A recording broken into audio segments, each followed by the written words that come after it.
Hello everyone, आज date है 8 फरवरी 2023 और द हिंदू न्यूज एनालिसिस में आपका स्वागत है। इस वीडियो में हम द हिंदू की इंपॉर्टेंट न्यूज को एग्जाम के पॉइंट ऑफ व्यू से डिस्कस करेंगे। नीचे डिस्क्रिप्शन बॉक्स में Telegram channel Volcano IAS Academy का लिंक दिया हुआ है। आप Telegram channel Volcano IAS Academy के साथ में जुड़ सकते हैं। वहाँ पर हर exam means UPSC, state PCS and other exams के पॉइंट ऑफ व्यू से काफ़ी इंपॉर्टेंट इन्फॉर्मेशन आप सभी के साथ में शेयर की जाती है। तो चलो स्टार्ट करते हैं। वीडियो को स्टार्ट करेंगे एक ज्योग्राफिकल मैप क्वेश्चन के साथ में। और आज आपका क्वेश्चन ये है कि यांगती कुटी वैली को आपको मैप में व्यू करना है। फिर इससे रिलेटेड हर इंपॉर्टेंट फैक्ट्स को एंड इन्फॉर्मेशन को कमेंट बॉक्स में टाइप करना है। कल हमने आपसे क्वेश्चन पूछा था थेरी डेजर्ट को लेकर के। तो हमारे इंडिया का जो सदर्न पार्ट है वहाँ पर जो तमिलनाडु स्टेट एग्जिस्ट करता है वहाँ पर स्मॉल डेजर्ट के रूप में पाया जाता है थेरी डेजर्ट। ये जो थेरी डेजर्ट है इसमें रेड सैंड ड्यून्स देखने को मिलते हैं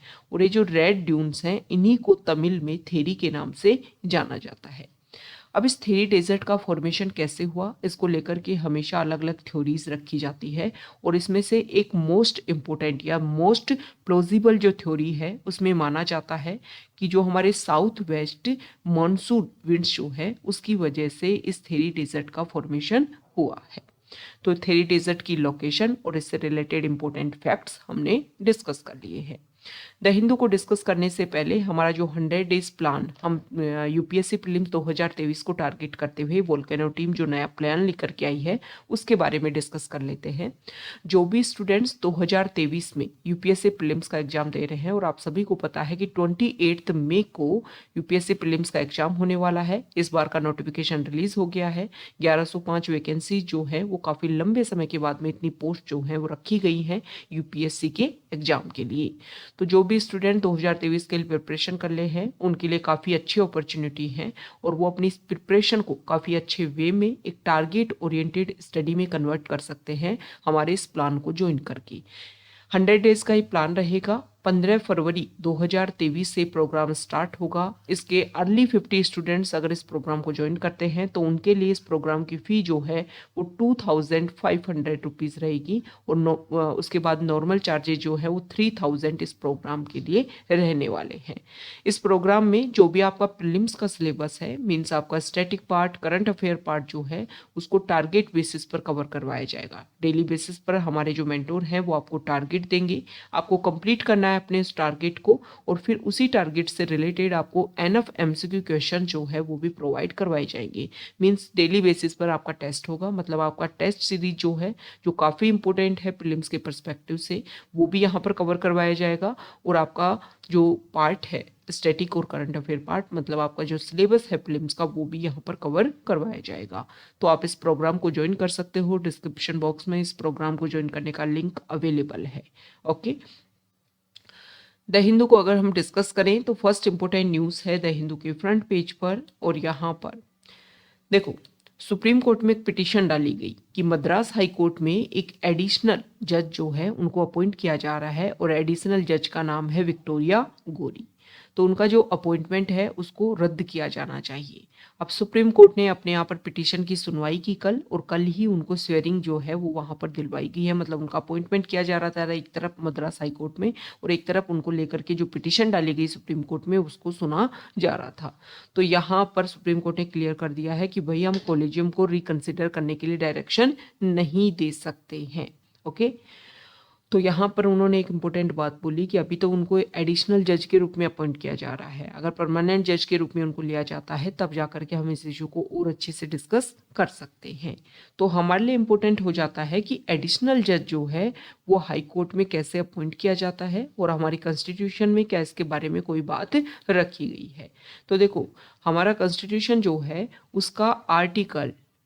224 जो है वो हाई कोर्ट में एडिशनल जज के अपॉइंटमेंट की बात करता है। अगर हाई कोर्ट में मान लो अचानक से वर्कलोड जो है वो ज़्यादा बढ़ गया है या फिर जो जज जो है वो अपना वर्क करने में अनेबल है और वर्क करने की ज़रूरत है क्योंकि केसेस की संख्या और भी अदर रिव्यूज पिटीशन जो भी प्रोसीजर है वो काफ़ी ज़्यादा बर्डन जो है वो क्रिएट हो रहा है, तो इसको ध्यान में रखते हुए उस टाइम के लिए किसी पर्सन को जो है वो एडिशनल जज, किसी पर्सन मतलब उसके लो से रिलेटेड जो भी क्राइटेरिया क्राइटेरिया, एक जज बनने के लिए जो भी क्राइटेरिया होने चाहिए उन सबको वो कंप्लीट करे तो उनको एडिशनल जज के लिए अपॉइंट किया जा सकता है। मैक्सिमम 2 ईयर जो है वो एडिशनल जज को रखा जा सकता है, ये आपको ध्यान में रखना है। मतलब उसका टाइम पीरियड जो है वो 2 साल से ज़्यादा नहीं हो सकता है एडिशनल जज का। ओके,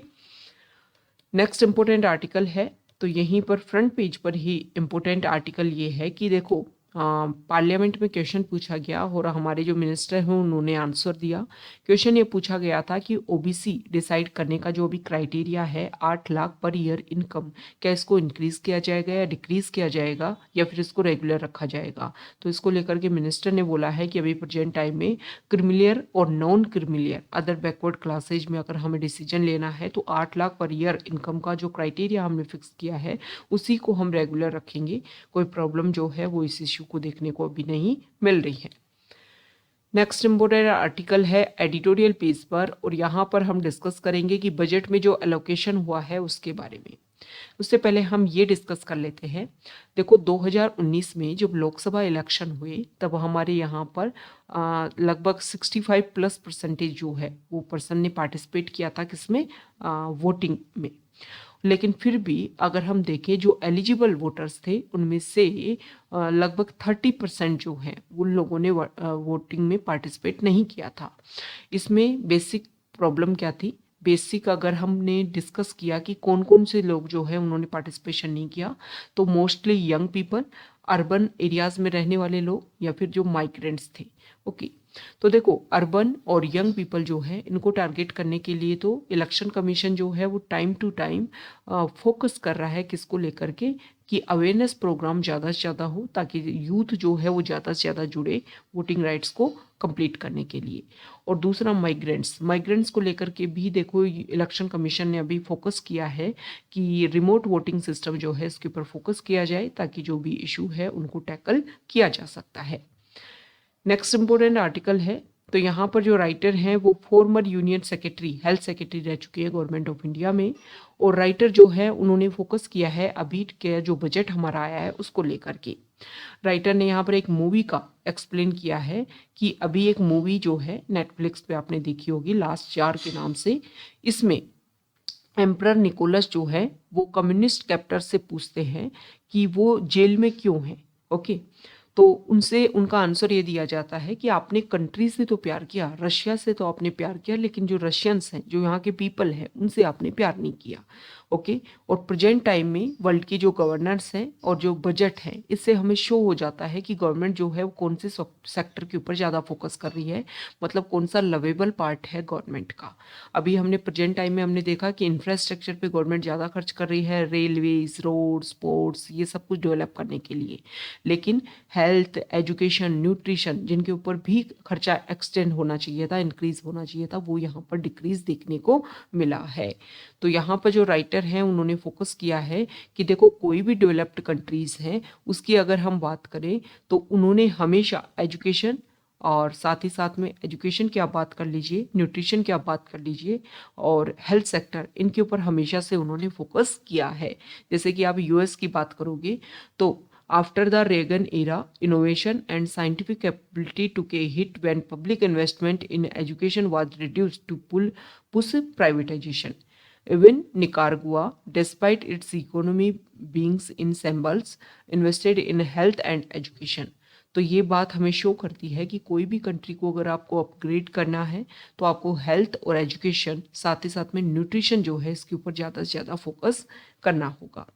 ओके, तो यहाँ पर देखो जो हमारी गवर्नमेंट है उन्होंने पहले जो है इस बात को लेकर के फोकस किया है कि हम 80 करोड़ लोगों को फूड ग्रेन प्रोवाइड करवाएंगे, 500 जो है बैकवर्ड ब्लॉक्स जो है वो डेवलप करेंगे, और साथ ही साथ में हाउसिंग जो है वो ज़्यादा से ज़्यादा लोगों को प्रोवाइड करवाया जाएगा, क्लीन वाटर, टॉयलेट जो है इनकी अवेलेबिलिटी होगी, एम्प्लॉयमेंट और रूरल एम्प्लॉयमेंट गारंटी स्कीम के थ्रू जो है एम्प्लॉयमेंट प्रोवाइड करवाया जाएगा, स्किल डेवलपमेंट जो है वो हम प्रोवाइड करेंगे। लेकिन जो भी हमारे टारगेट्स हैं उनको हमने कंप्लीट करने में जो है उसमें कुछ एक तरीके से हमें वाइडन गैप जो है वो देखने को मिलता है। इसके अलावा जो राइटर है उन्होंने फोकस किया है कि देखो कोविड की वजह से बहुत ज़्यादा प्रॉब्लम है, लोगों की जॉब चली गई है, इकोनॉमिक कंडीशन ख़राब है लोगों की। अगर हम डिस्कस करें तो प्राइवेट स्कूल में जो चिल्ड्रन पढ़ते थे, बहुत सारी फैमिलीज़ ने गवर्नमेंट स्कूल में उनको एंटर करवाया है, क्योंकि प्राइवेट स्कूल का जो मनी है, जो उनकी फ़ीस है, वो पे नहीं कर पा रहे हैं। तो मतलब इकोनॉमिक बर्डन तो कोविड की वजह से इफेक्ट तो हुआ है। तो उसके बाद में भी अगर आपने हेल्थ सेक्टर में इन्वेस्ट ज़्यादा नहीं किया, हमने देखा था कि कोविड की जब फर्स्ट वेव, सेकंड वेव, तो ऑक्सीजन डिमांड जो है वो किस तरीके से, सेकंड वेव के टाइम में ऑक्सीजन डिमांड जो है वो कैसे इफेक्ट हुआ था। फर्स्ट वेव के टाइम में जो हेल्थ इंफ्रास्ट्रक्चर ना होने की वजह से, जो बेड की अवेलेबिलिटी है उसकी वजह से कितना ज़्यादा स्ट्रगल फेस करना पड़ा था सभी लोगों को। तो इसके बाद में भी जब अगर हम हेल्थ इंफ्रास्ट्रक्चर में खर्च नहीं कर रहे हैं तो ये हो सकता है कि आने वाले टाइम में फिर से हमें प्रॉब्लम क्रिएट करे। न्यूट्रिशन लेवल के ऊपर भी फोकस नहीं किया जा रहा है, और न्यूट्रिशन लेवल में प्रोटीन ये सब कुछ हमें प्रोवाइड करवाया जाना चाहिए, क्योंकि हेल्थ की जो अपग्रेडेशन रहेगा तो हमारी जो पॉपुलेशन है उसको लेकर के डिजीज जो है वो काफ़ी कम हमें देखने को मिलेंगी। ओके, हेल्थ की बात कर ली, हमने बात कर ली न्यूट्रिशन की, अब हम बात कर लेते हैं एजुकेशन की। एजुकेशन सेक्टर में प्राइवेटाइजेशन होने की वजह से अभी एक रिपोर्ट आई है, उसमें हमने देखा कि मुस्लिम कम्युनिटी जो है उनका हायर एजुकेशन में इंक्लूजन कम हो रहा है। बेसिक रीजन क्या है कि वो स्टेट जहाँ पर प्राइवेट यूनिवर्सिटी ज़्यादा बढ़ गई हैं और स्टेट रन यूनिवर्सिटीज़ कम हैं, वहाँ पर क्योंकि प्राइवेट यूनिवर्सिटीज़ की जो फीस है वो काफ़ी एक तरीके से एक्सपेंसिव होती है और उसको पे करना सभी के लिए ईजी नहीं होता है। तो इसकी वजह से हायर एजुकेशन में पार्टिसिपेशन कम हो रहा है। तो इसका बेसिक सॉल्यूशन क्या है कि state run universities, state run school colleges जो है ज़्यादा से ज़्यादा हो, ताकि सभी स्टूडेंट जो है वो अपनी स्टडी को कंप्लीट कर पाए। और ये कब होगा, जब हम बजट में एलोकेशन करेंगे और ज़्यादा से ज़्यादा इसके ऊपर फोकस करेंगे। तो राइटर ने यहाँ बोला है कि देखो जो भी डेवलप्ड कंट्रीज़ हैं उनका जो भी प्रोग्रेस हुआ है उन्होंने इन बेसिक पॉइंट्स के ऊपर हमेशा फोकस किया है, तो इंडिया को भी इनके ऊपर फोकस किया जाना चाहिए। नेक्स्ट इंपॉर्टेंट आर्टिकल है टेक्स्ट पेज पर, और यहाँ पर जो आर्टिकल है तो यहाँ देखिए, देखो यूएस का जो एयर स्पेस एरिया है, अभी आपने देखा होगा कि चाइना का एक हॉट बैलून जो है वो यूएस का जो रीजन है जहाँ पर बहुत सारी उनकी इम्पोर्टेंट ऑर्गेनाइजेशन या इम्पोर्टेंट ऑफिसेज उन्होंने एस्टेब्लिश कर रखी हैं, मोन्टाना, जहाँ पर ये बैलून जो है स्पोर्ट किया गया, जहाँ पर उनकी 3 न्यूक्लियर मिसाइल सिलो फील्ड्स जो है कंट्री की वहाँ पर एग्जिस्ट करती हैं, फोर्स बेस जो है वो यहाँ पर एग्जिस्ट करता है। तो देखो ये हॉट एयर बैलून जो है वो यहाँ पर जो देखने को मिला, ये एक तरीके से स्पाई बैलून और यूएस की जो भी इंफॉर्मेशन है उसको गैदरिंग करने में इसका यूज किया जा रहा होगा। देखो पहली बार इस तरीके का इश्यू नहीं देखने को मिला है। ताइवान जो है वो टाइम टू टाइम इसको लेकर के क्लेम कर चुका है कि चाइना जो है वो इस तरीके की एक्टिविटीज़ उनके एरिया में कवर करता है। हमारे इंडिया के भी अंडमान एंड निकोबार आइलैंड वाला जो रीजन है वहाँ पर ये इशू कुछ टाइम पहले देखने को मिला था। साथ ही साथ में यूएस में इस तरीके की जो बैलून इशू है वो काफ़ी संख्या में देखने को मिले, लेकिन ये जो बैलून है काफ़ी लंबे समय से एक ही जगह पर बना हुआ था। तो देखो यहाँ पर ये जो प्रोसीजर है इसको पहली बार नहीं किया गया है किसी कंट्री को लेकर के, बल्कि अगर हम बात करें कोल्ड एरा के टाइम में भी यूएस और सोवियत यूनियन जो है वो इस तरीके की टेक्नोलॉजी का यूज़ करते थे, क्योंकि ये low cost intelligence gathering method है। और इसमें जो बैलून जो है इसको रिकवर भी कर लिया है यूएस की जो आर्मी है उन्होंने। और यहाँ पर देखो बहुत सारे इम्पोर्टेंट पॉइंट्स, जैसे कि इसमें किसी चीज़ के सर्विलेंस के लिए जो भी आपको चाहिए, जो भी पॉइंट्स हैं जैसे कि कैमरा, रडार और सोलर पावर्ड भी हो सकता है ये बैलून, ये सारी जो पोटेंशियल है, ये सारे इक्विपमेंट जो हैं उसमें इंस्टॉल हो सकते हैं। साथ ही साथ में आप इसके टारगेट एरिया को लेकर के इसको टारगेट कर सकते हो कि इस एरिया में आपको जो है वो क्या करना है, जो भी इंफॉर्मेशन है वो गैदर करना है। और एयरक्राफ्ट जो है उससे काफ़ी हायर एरियाज़ में जो है इसको इंस्टॉल किया जाता है, ताकि जो प्रॉब्लम्स है वो भी क्रिएट ना हो सके। तो देखो इस तरीके की एक्टिविटी जो है वो किसी भी दो कंट्रीज़ के जो रिलेशन है उनको एक तरीके से इफेक्ट करती है। और अभी यूएस की तरफ से विजिट देखने को मिल रही थी चाइना में, ताकि जो भी इशू हैं जैसे ताइवान को लेकर के रशिया और चाइना के बीच में जो प्रेजेंट टाइम में कॉपरेशन देखने को मिल रहा है, तो उसको लेकर के भी यहाँ पर डिस्कशन होता, लेकिन उस विजिट से पहले ही ये बैलून इशू जो है वो देखने को मिला, जिसकी वजह से उनकी विजिट भी कैंसिल हो गई है। नेक्स्ट यहाँ पर जो आर्टिकल है, तो हमारे बजट में माइनॉरिटी सेक्शन को लेकर के क्या क्या अलॉटमेंट किया गया है उसके बारे में यहाँ पर बताया गया है। तो देखो 2023-24 का ये जो बजट है, इसमें बहुत सारी माइनॉरिटी अफेयर्स को लेकर के, मिनिस्ट्री ऑफ माइनॉरिटी अफेयर्स को लेकर के जितना फंड जो दिया जाता है, लास्ट अगर हम फाइनेंशियल ईयर में डिस्कशन करें या लास्ट बजट में जितना अलोकेशन किया गया था, उससे 38% तक का यहाँ पर रिडक्शन देखने को मिला है। ओके,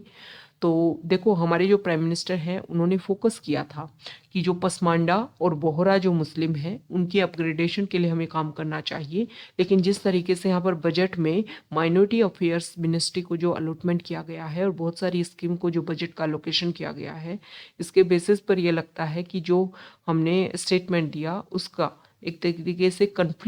यहाँ पर कन्फ्लिक्ट करता हुआ बजट एलोकेशन देखने को मिला है।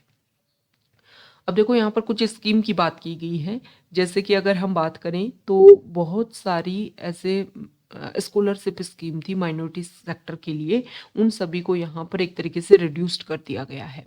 मदरसा एजुकेशन स्कीम फॉर मदरसा जो है, उसमें जो मनी जो दिया जा रहा था पहले 160 करोड़ था प्रीवियस फाइनेंशियल ईयर में, और अभी जो है 93% उसमें कट किया गया है, 10 करोड़ रुपए जो है उसके लिए दिए गए हैं। और दूसरी जो स्कीम है स्किल डेवलपमेंट इनिशिएटिव जो है, इसमें पहले 234 करोड़ जो है 2022-23 में दिए गए थे और अभी सिर्फ 10 लाख रुपीस दिए गए हैं। तो आप मानिए कि किस सेक्टर में कितना ज़्यादा खर्च होना चाहिए था और कितना पहले दिया जा रहा था, और उसमें जो हायर जो रिडक्शन है इसकी वजह से वो सेक्टर जो है वो माइनॉरिटी जो हमारा पॉपुलेशन है वो कितना ज़्यादा इफेक्ट होगा। और जो भी स्कॉलरशिप स्कीम है उनमें भी काफ़ी ज़्यादा रिडक्शन, या तो उनको बंद कर दिया गया है या उनमें बहुत ही कम मिनिमल जो बजट अलोकेशन है वो उनमें किया गया है। नेक्स्ट इंपॉर्टेंट आर्टिकल है न्यूज़ पेज पर, और यहाँ पर देखो रशिया और इंडिया जो है वो रेगुलर डिस्कस कर रहे हैं कि किस तरीके से पेमेंट मैकेनिज्म जो है उसको एस्टेब्लिश किया जा सकता है, क्योंकि अगर हम बात करें तो रशिया के ऊपर जो है वो रिस्ट्रिक्शन लगा दिया गया था, जो भी पेमेंट सिस्टम है उसको रोक दिया गया जब ये रशिया और यूक्रेन वॉर स्टार्ट हुआ। तो यहाँ पर इंडिया और रशिया के बीच में डिफेंस सेक्टर में काफ़ी ज़्यादा ट्रेड होता है, तो इसको लेकर के क्या पेमेंट सिस्टम हो, किस तरीके से प्रोसीजर को इम्प्लीमेंट किया जाए, इन सभी को लेकर के यहाँ पर डिस्कशन किया जा रहा है। नेक्स्ट इंपॉर्टेंट आर्टिकल है, तो देखो पार्लियामेंट में क्वेश्चन पूछा गया मिनिस्टर से कि ट्रांसजेंडर जो पीपल है उनको आप जो है वो कोटा या रिजर्वेशन प्रोवाइड करवा रहे हो या नहीं करवा रहे हो। तो इसको लेकर के हमारी जो गवर्नमेंट है उन्होंने यहाँ पर आंसर दिया है कि जो ट्रांसजेंडर पीपल है उनको लेकर के अभी भी कोई कोटा या रिजर्वेशन का कोई प्रपोजल जो है वो हम नहीं रख रहे हैं। तो देखो इस आर्टिकल में इस बात के ऊपर फोकस किया गया है, और जो मिनिस्टर है उन्होंने भी बोला है कि ट्रांसजेंडर जो पीपल हैं उनको लेकर के अपग्रेडेशन इक्वलिटी जो प्रोवाइड अगर हमें करनी है तो उनको इस तरीके से ट्रीट करना है, उनको लेकर के जो भी इशू है वो हमें टैकल करने चाहिए। नेक्स्ट यहाँ पर जो आर्टिकल है, तो देखो अभी COP28 की जो मीटिंग है इस साल के लिए वो कंप्लीट होने वाली है, वो ऑर्गेनाइज करवाई जाएगी UAE के द्वारा। ओके, यहाँ देखिए तो अभी उसको लेकर के डिस्कशन किया जा रहा है। तो COP28 प्रेसिडेंट सुल्तान अल जबेर जो हैं उन्होंने यहाँ पर फोकस किया गया है कि प्रेजेंट टाइम में पूरा वर्ल्ड जो है वो फोकस कर रहा है किसके ऊपर, कि हम फॉसिल फ्यूल से अपने आप को ट्रांसफर करें रिन्यूएबल एनर्जी की तरफ, मतलब सोलर एनर्जी, विंड एनर्जी, इनके ऊपर ज़्यादा फोकस किया जा रहा है। लेकिन यहाँ पर जो अभी COP28 को रिप्रेजेंट करने वाले हैं उन्होंने यहाँ पर आंसर दिया है कि हम ट्रांजिशन जो है वो करने में, मतलब फॉसिल फ्यूल से अपने आप को किसके ऊपर, रिन्यूएबल एनर्जी पर ले जाने के ऊपर फोकस तो कर रहे हैं, लेकिन कन्वर्ट करने में हमें काफ़ी ज़्यादा प्रॉब्लम होगी, काफ़ी ज़्यादा जो है वो हमें खर्च करना होगा, क्योंकि बहुत सारी इंडस्ट्री ऐसी है जो कम्प्लीटली फॉसिल फ्यूल के ऊपर डिपेंडेंट है। और अगर हमें उनको लेकर के जाना है रिन्यूएबल एनर्जी की तरफ, तो हमारा जो इंफ्रास्ट्रक्चर है उसमें हमें काफ़ी ज़्यादा डेवलपमेंट करना होगा, काफ़ी ज़्यादा हमें इन्वेस्टमेंट करना होगा। साथ ही साथ में उन्होंने यह बताया कि इंफ्रास्ट्रक्चर इस तरीके का डेवलप होना चाहिए जिसमें हम हमारी रिन्यूएबल एनर्जी को ईजीली जो है वो स्टोर कर पाएँ। तो इन सभी के ऊपर जब हम फोकस करेंगे तभी जा कर के हम रिन्यूएबल एनर्जी का जो टारगेट है उसको जो है वो इजीली अचीव कर पाएंगे। ओके, तो यहाँ पर जो अभी COP28 की जो मीटिंग है उसको जो रिप्रेजेंट करेंगे इस साल, उसके ऊपर जो है उन्होंने फोकस किया है कि देखो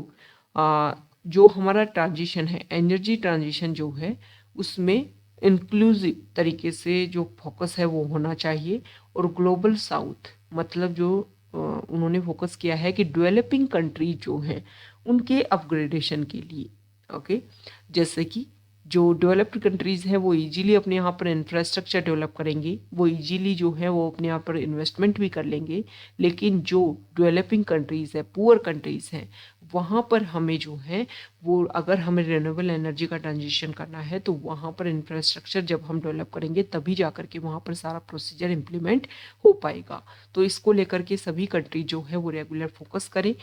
ताकि साथ ही साथ में पुअर और डेवलपिंग कंट्री जो है वहाँ पर भी अपग्रेडेशन के लिए काम किया जाए। क्योंकि रिन्यूएबल एनर्जी जो है उसको कम्प्लीटली यूज़ किया जाएगा तभी उसका रिजल्ट है। ऐसा नहीं है कि कोई कंट्री जो है वो कम यूज़ कर रहा है, वहाँ से जो है एमिशन फॉसिल फ्यूल की वजह से रेगुलर हो रहा है। क्योंकि इसका रिजल्ट तो हम पहले भी देख चुके हैं कि डेवलप्ड जो कंट्रीज़ हैं उन्होंने काफ़ी ज़्यादा यूज़ किया, काफ़ी ज़्यादा जो है वो अपने यहाँ पर अपग्रेडेशन के लिए काफ़ी ज़्यादा फॉसिल फ्यूल का यूज किया, एमिशन हुआ, और इसकी वजह से पुअर कंट्रीज़ और जो डेवलपिंग कंट्रीज़ है वो ज़्यादा इफेक्ट हुई और उनके ऊपर जो है इसका रिजल्ट भी देखने को मिलता है। तो ये अगर इशू,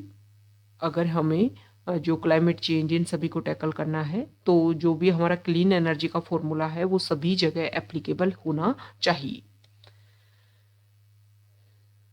यहाँ देखिए, तो ये आज का हमारा द हिंदू न्यूज़पेपर का डिस्कशन था। अगर आप यहाँ तक आए हैं, वीडियो आपको अच्छा लगा है तो प्लीज़ वीडियो को लाइक कीजिए, शेयर कीजिए और चैनल को सब्सक्राइब कीजिए। Okay, thank you.